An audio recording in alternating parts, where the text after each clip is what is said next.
Welcome to our YouTube channel mini doggies. आपका मेजबान उमैद आपके साथ जी का बात करने जा रहे हैं एक बड़ी आज की हार के बाद जो है एक नई बहस छिड़ गई है।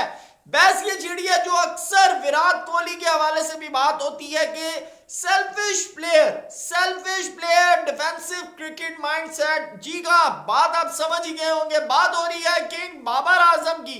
बाबर आजम के 57 रन्स के ऊपर तनकीद की जा रही है और कहा जा रहा है कि भाई आप सिर्फ अपने लिए खेल रहे थे, मुल्क के लिए खेलते तो रन्स चेस कर पाते। तो इसके ऊपर भी बात करेंगे, साथ साथ बात करेंगे पाकिस्तान क्रिकेट के अंदर हमेशा स्ट्राइक रेट का रोना रोया जाता है कि भाई आपके बैटर्स का स्ट्राइक रेट जो है वो बिल्कुल ही बिलो दी अगर बात करें एवरेज होता है। जी हाँ, साथ साथ आपको याद होगा कि पिछले साल 2023 में पाकिस्तान के जबरदस्त किस्म के बैट्समैन शाहिद अफरीदी जब कुछ वक्त के लिए पाकिस्तान के चीफ सिलेक्टर बने थे तो उन्होंने भी कहा था कि 135 से ऊपर जिसका स्ट्राइक रेट होगा सिर्फ वो ही टीम में रहेगा। तो हम भी एकदम परेशान हो गए थे कि भाई ये क्या बात कर दी इन्होंने।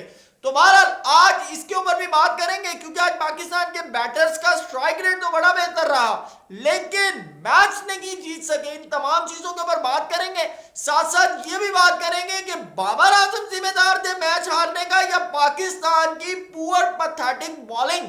तो लेकिन अगर हमारे चैनल पे आप नए आए गए तो सबसे पहले चैनल को सब्सक्राइब जरूर कर लें, वीडियो पसंद आए तो लाइक भी जरूर कर लें। फिर आपने भी कमेंट सेक्शन में अपनी राय से जरूर बताना है कि बाबर जिम्मेदार है या पाकिस्तान की बॉलिंग। तो चलते हैं जी, बात कर लेते हैं।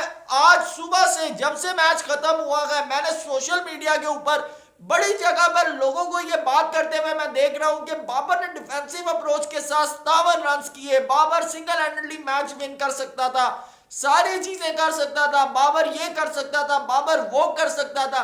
पहली तो बात ये हो गई कि आपको बाबर आजम के ओपनिंग के ऊपर मसला था। बाबर आजम सबसे पहले तो बाबर आजम की कप्तानी में मसला था, मुझे भी मसला था, मैं खुद कह रहा हूं। बाबर आजम की डिफेंसिव कप्तानी लाजमी बात है, आप उसके ऊपर जो है तनकीद जितनी करें उतनी कम है, ठीक है। लेकिन बाबर आजम जिस तरह आज खेले हैं, बाबर आजम इससे पहले नहीं, क्योंकि बाबर आजम और रिजवान की अगर हम T20 में पार्टनरशिप की बात करें तो 40 से 45 रन होती थी पावर प्ले के अंदर। लेकिन आज साइम अयूब की बेहतरीन बल्लेबाजी के नतीजे में पाकिस्तान पावर प्ले में 60 प्लस जो है वो खेला है, ये भी किसी रिकॉर्ड से कम नहीं है।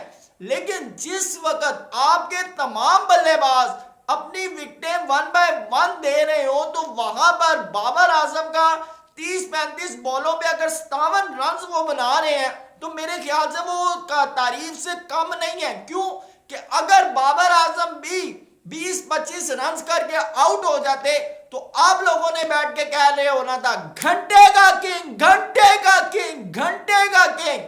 बड़ी दफा सुनने को मिलता है घंटे का किंग सुपर डुपर फ्लॉप।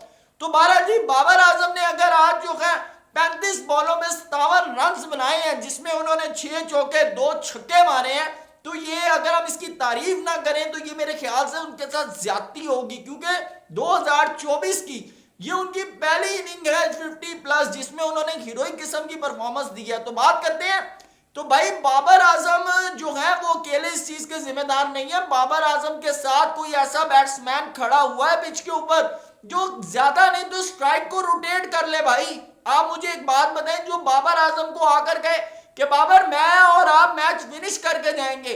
अगर हम रिजवान की बात कर ले 14 बॉलों में 25 रन, उसके बाद रिजवान आउट हो गए, कैच आउट हो गए। उसके बाद फखर जमान जो है वो इस सूदी ने खुद ही उनको आउट कर दिया। उसके बाद इफ्तिखार अहमद वो भी उनको टीम सूदी जो है ले बैठे। तो बात यह है कि आजम खान की अगर हम बात करें जिसको आपने बहुत बड़ा एक हवा बनाया हुआ था, उन्होंने क्या किया। आप मुझे एक बात बताएं, 9 बॉलों में 10 रन लीगों में आप खेलते हैं तो छक्के और पता नहीं मैच विनिंग परफॉर्मेंसेस दे रहे होते हैं। यहां पर जिस वक्त आप इंटरनेशनल टीम में आते हैं तो आप फ्लॉप हो जाते हैं। अफगानिस्तान के खिलाफ अगर बात कर लें, पाकिस्तान न्यूजीलैंड के खिलाफ बात कर लें तो फिर भी आपकी जगह हमें जो है आपको एक बेहतरीन T20 के जो विकेट कीपर है उनकी जगह में आपको रिप्लेस करना पड़ता है, उनको साइड पे करके आपको वहां पे जगह देनी पड़ती है। तो मेरे ख्याल से आपको वाकई अपनी फिटनेस के ऊपर काम करने की सबसे ज्यादा जरूरत है। बहरहाल बाबर आजम के ऊपर जो तनकीद जा रही है, मैंने कहा जरा मैं इसका एक जवाब दे दूं कि जिस वक्त आपकी एक जगह पर विकेट्स गिर रही हैं, ठीक है, तो वहां पर अगर एक अकेला बंदा 57 रन कर रहा है, ठीक है, आप या तो आपके साथ भाई कोई ऐसा प्लेयर हो, श्रेयस अय्यर हो, के राहुल हो, मैं अब इंडिया की मिसाल देता हूं, Virat Kohli match winning performance दे रहे हैं, मैच लेकर चल रहे हैं, उनके साथ कौन विकेट रोकता है? के राहुल, श्रेयस अय्यर, ईशान किशन, ठीक है, रविंद्र जडेजा, हार्दिक पांड्या। क्या आपके पास ऐसा कोई बैट्समैन है आपके पास ऐसा कोई बैट्समैन जो के राहुल की तरह विकेट रोक सके?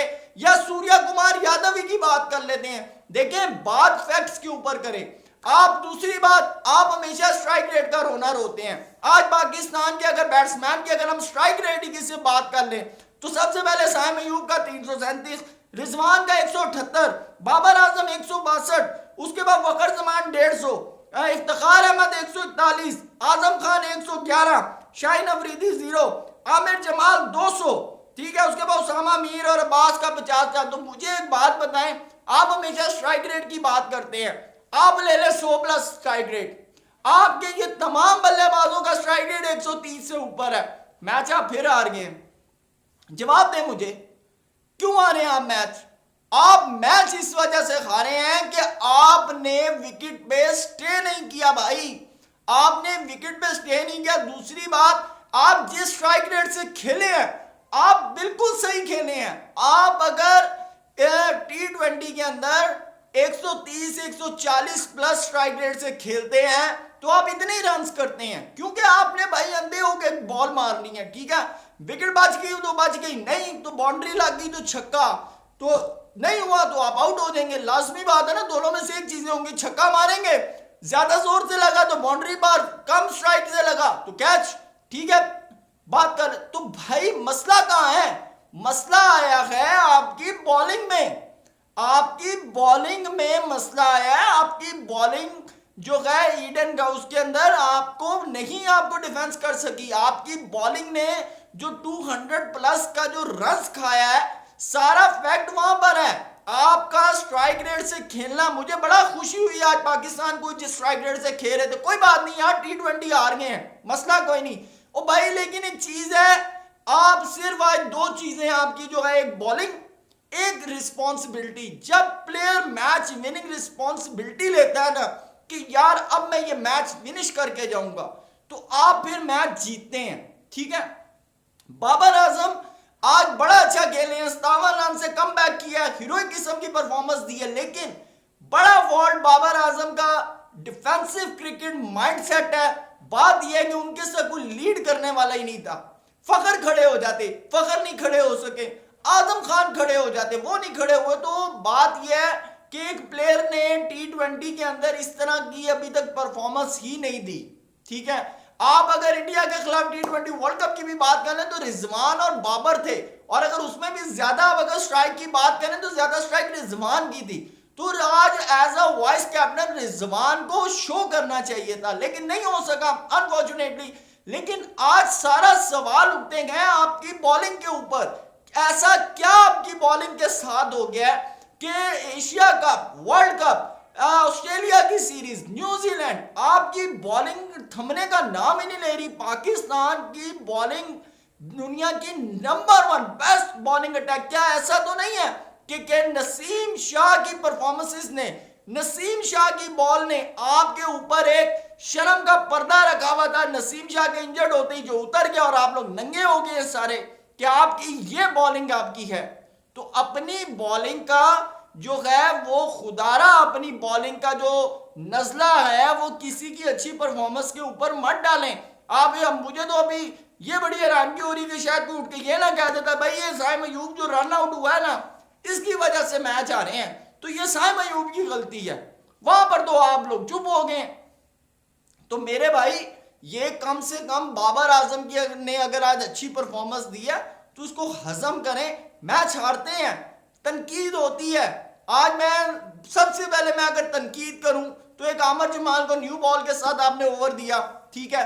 दूसरी बात, आपको 190 195 जैसा कि मैंने पहली वीडियो में कहा है, और मेरी बात ही को उमर गुल ने सेकंड किया। उमर गुल ने भी यही कहा कि हमारा माइंडसेट था क्या 190 195 के ऊपर न्यूजीलैंड को रोक देंगे? लेकिन नहीं रोक सके। आप जब 190 का टारगेट बनाते हैं तो आप 225 पे रोकते हैं मेरे भाई। तो अगर आप 160 165 का टारगेट बनाते तो आप 190 पे रोकते।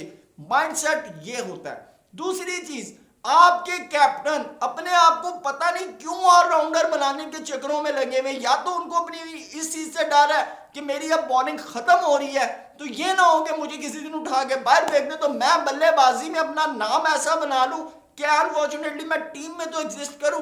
क्या ऐसा तो नहीं है? तो जरूर बताइएगा हमें अपने कमेंट सेक्शन में। चैनल को सब्सक्राइब जरूर करें। Thank you so much. Allah Hafiz.